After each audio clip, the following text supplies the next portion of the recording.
Hi there, it's Jaya, New World Sex Educator, creator of the Art of Female Self-Pleasuring. I'm a somatic sexologist, and this is day number 88 of my 101 days of self-pleasure.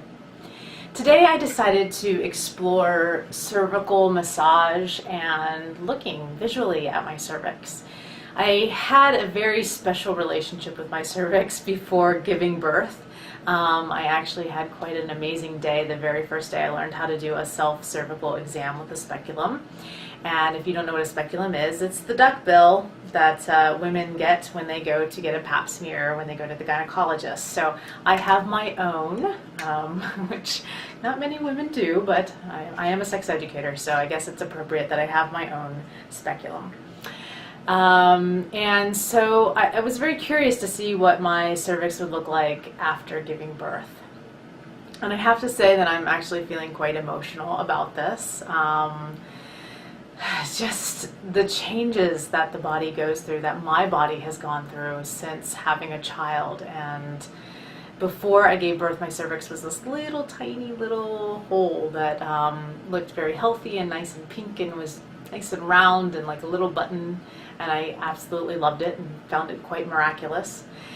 And after giving birth, when I put the speculum in, and just a little demonstration on how that goes when you first put it in, it's closed like this, and then you insert it into the vagina, and in my case I'm going not this direction but towards me with this handle up, and once you get inside you squeeze the handle together so that it opens like this, and then you can just click into place, so then you don't have to hold it, so that it's just there and it's open, and you look through this end with a flashlight so you can see. So I was looking inside and could see that my cervix now looks like a slit instead of like a little hole. It's much larger. Still looks very healthy and pink, which is good. But there's definitely been some changes, and I'm coming to terms with those changes and loving myself as a mother. So after looking, did a bunch of cervical massage, inserting a finger inside my vagina and massaging around the cervix. So this is the nose of my cervix.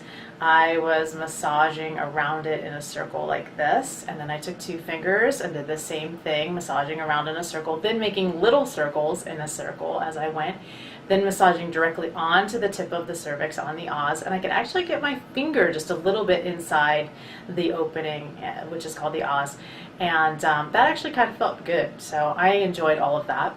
Then I wanted to see what would happen upon arousal. I've heard that the cervix bobs up and down when you have an orgasm, and then it also lifts sort of up and back out of the vagina as you get aroused. So I wanted to test this and see if I could have a felt experience of it. And did a little clitoral stimulation, and as I got more and more aroused, sure enough, that cervix started getting further and further away, and I kept having to go deeper and reposition myself in order to get my fingers remaining in contact with the cervix. And then I started having vaginal orgasms because I was doing a little G-spot stimulation, going from the G-spot to the cervix, G-spot to the cervix. And the vaginal orgasms, that's when I noticed the cervix sort of bobbing, doing this little up and down as I would have an orgasm. Then I wanted to see what would happen if I had a clitoral orgasm only, so went to really intense rubbing on the clitoris to get to that clitoral orgasmic place that I really like, that's kind of my pattern. And I didn't really notice the cervix move that much with that. So that was interesting, that with vaginal orgasm it really bobbed, but with with the clitoral orgasm it didn't bob as much. So that's my report today. Definitely a big day, definitely a lot sort of coming up post the session. My legs were shaking and I was just feeling very emotional, especially around mourning my own body, my old body, and getting in touch with my new body. I've enjoyed today. You can find out more at 101daysofpleasure.com or my site, newworldsexeducation.com. I'll see you tomorrow.